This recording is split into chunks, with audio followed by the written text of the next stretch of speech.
After the giant rat skeleton was gobbled up by Jintong and Xiaobai, the bottom of the ravine had suddenly become a lot more spacious. Hanli swept his gaze over his surroundings, and he suddenly noticed that there were some specks of flashing green light at the foot of the cliff face that had previously been concealed by the skeleton. He approached the area, then leaned down to take a look, and he discovered that there were around a dozen semi-transparent plants growing there, each of which was around a foot in height. Their leaves were as thin and transparent as ice crystals, and the veins inside were very clearly visible and giving off faint green light. Hanli swept his spiritual sense over the strange plants briefly, but wasn't unable to detect any special aura from them. Even though he was unable to identify these plants, it was clear that they were no ordinary plants, considering they had been able to grow at the bottom of a ravine with such immense baleful qi around. However, he didn't have the time to be pondering such matters.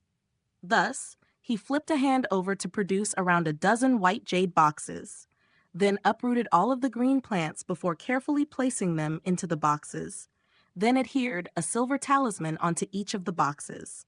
After that, he remained still on the spot for a moment, seemingly in deep thought, then suddenly said, "Come out, Moguang." As soon as his voice trailed off, his shadow suddenly became as black as ink, then gradually elongated to around twice its original length, following which Moguang emerged from it. "Have you made a decision on my proposal, fellow Taoist Han?" Moguang asked with a smile. "I am aware of the value of a gray immortal's body. We're in the midst of a major crisis right now, so if you can maximize the body's value, then I have no reason to turn down your proposal," Hanli replied. "Rest assured, fellow Taoist, a heavenly devil contract has been signed between us, so there's a relationship of codependence between us. The more powerful I become, the more powerful you become, so ultimately, it'll still be beneficial to you," Mo Guang said as a hint of elation flashed through his eyes. "That's true. However, my understanding of gray immortals is very limited, so as a safety precaution, I'll have to plant a few restrictions in your body. Will that be acceptable?" Hanli asked. Mo Guang faltered slightly upon hearing this, then nodded in response. "Of course." Hanli wasted no further time with words as he joined his middle and index fingers before pointing them at his own glabella, releasing a burst of spiritual sense that fell upon Mo Guang. After that, he made a hand seal and channeled his spirit refinement technique, upon which several translucent threads shot out of his glabella before flying into Mo Guang's glabella, chest, dantian, and several other vital regions. Mo Guang gave a muffled groan as his face became slightly twisted with pain, but he merely suffered in silence. Sometime later, the pain etched on his face faded, and Hanli removed his fingers from his own glabella as he declared, "These restrictions won't affect you in any way under normal circumstances. But once you enter the gray immortal's body, if you inadvertently fall under the control of its residual soul or something like that, and try to do something out of line, then those restrictions will activate on their own.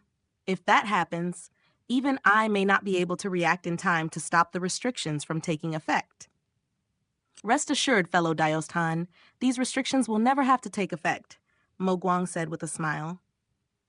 "That would naturally be best. Before you begin refining the gray immortal's body into an avatar, I'll have to trouble you to give me a detailed rundown of the refinement process," Hanli said with a serious expression. Mo Guang nodded in response and did as he was told. Hanli listened to the refinement process that was being described, while comparing it against the contents of the jade slip that he had been given by Mo Guang earlier, raising questions whenever there was something that he didn't understand. 3 days later, a triangular array with black marrow crystals embedded onto it had taken shape at the bottom of the ravine. Hanli and Mo Guang were standing on either side of the array, while the gray immortal's body was placed at its center. The two of them exchanged a glance, then sat down with their legs crossed in unison, making a hand seal while chanting a collective incantation. As the black marrow crystals in the array began to lit up, a black flame that wasn't giving off any heat rose up at the center of the array, enveloping the gray immortal's body to commence the refinement process. Close to a year passed by in the blink of an eye. The bottom of the ravine was teeming with baleful qi and the triangular array was completely enshrouded in a cloud of dense black mist. Hanli was seated with his legs crossed around 30 feet away from the array, with a layer of azure light shimmering over his body, and waves of golden ripples were also spreading from his body, giving off peculiar energy fluctuations. Moments later, a burst of black baleful chi suddenly drifted out of his face, then flashed momentarily before vanishing again. Shortly thereafter, Hanli opened his eyes and his pupils were glowing a bright silver color. Recently, his eyes had been periodically taking on this gray color, and the timing and duration for these bouts of eye color changes were seemingly completely haphazard.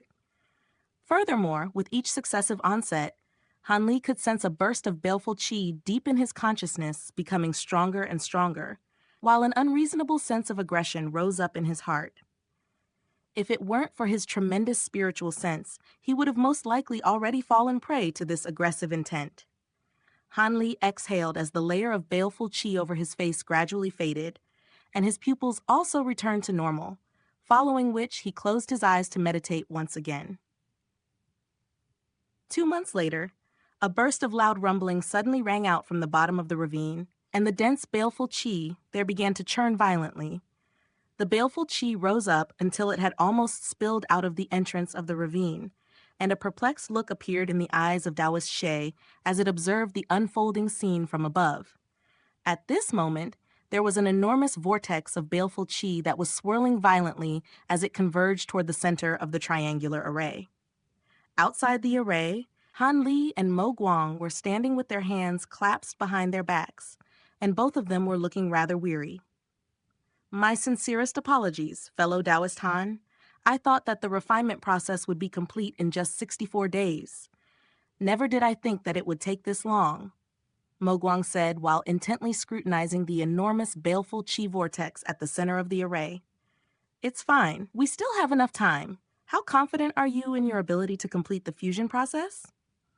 Han Li asked as his gaze fell upon the gray immortal body at the center of the array. Compared with when it was first discovered, the body had grown significantly in stature, and it was also looking more supple and full of vitality. Its wizened and sinciter features had also become a lot softer, and it was finally beginning to resemble a living person. Truth be told, my chances of success are only at around 50%. If I can successfully take over this body, my cultivation base will rise all the way to the Golden Immortal stage, and I could even progress straight to the late Golden Immortal stage. However, if I fail, then I'll be trapped in this body, doomed to become sustenance for it. Mo Guang replied with a wry simile. Why did you propose this method if there's such a major element of risk involved? Han Li asked. I had no choice. Your cultivation base has been progressing at an extraordinary rate, and all of your spirit pets and puppets are also far more powerful than I am. Right now, I'm nothing more than a piece of redundant baggage for you. If I don't take this leap of faith, I'll eventually just be completely forgotten or abandoned altogether. Mo Guang sighed. That's a very interesting way of looking at things, Han Li replied in an ambiguous fashion. All right, here I go. Wish me luck, fellow Taoist Han, Mo Guang said, then flew into the swirling vortex as a black shadow. A resounding boom rang out, and the gray immortal's body at the center of the triangular array suddenly sprang bolt upright. Its eyes were still a completely lifeless gray color, but its mouth had gaped open to an extreme extent. Han Li watched as Mo Guang flew headfirst into the body's mouth, quickly entering its belly as a stream of black mist. Immediately thereafter, the gray immortal's body began to tremble in an uncontrollable fashion while moving its own limbs around erratically in a jerky and uncoordinated fashion. Furthermore, holes that resembled countless immortal acupoints had emerged all over its body, and they were devouring the black baleful chi in the ravine in a frenzy. This spectacle lasted an entire month before the vortex of baleful chi in the ravine finally disappeared, and at this point, the gray immortal's body had already returned to normal, but it was still hovering in mid-air in a completely still manner. Han Li was standing nearby, and he swept his spiritual sense over the body, only to find that it wasn't giving off any energy fluctuations. If it weren't for his connection to Mo Guang through their Heavenly Devil contract, he would have already been led to believe that Mogwang had already been devoured by the gray immortal's body as sustenance. Hanli shook his head as he heaved a faint sigh. All of a sudden, he raised an eyebrow before sweeping a sleeve through the air to summon Jin Tong, then asked, "How did it go? Have you consolidated your cultivation base?" "After eating the 2 pills you gave me, I've consolidated my current cultivation base, but I haven't been able to go any further beyond that," Jin Tong replied with a slightly disappointed expression. Hanli was rather amused by Jin Tong's disappointed expression, and he said, "The high zenith stage is a major hurdle that's extremely difficult to overcome. Just look at how those guys were fighting tooth and nail for high zenith pills back in the Infernal Frost Immortal Manor. All you had to do to reach the high zenith stage was eat half a skeleton. How could you still be unsatisfied?" 7 days ago, Jin Tong had suddenly awakened and reached the early high zenith stage. Furthermore, it seemed that she hadn't been afflicted by any of the 5 decays, much to Hanli's amazement.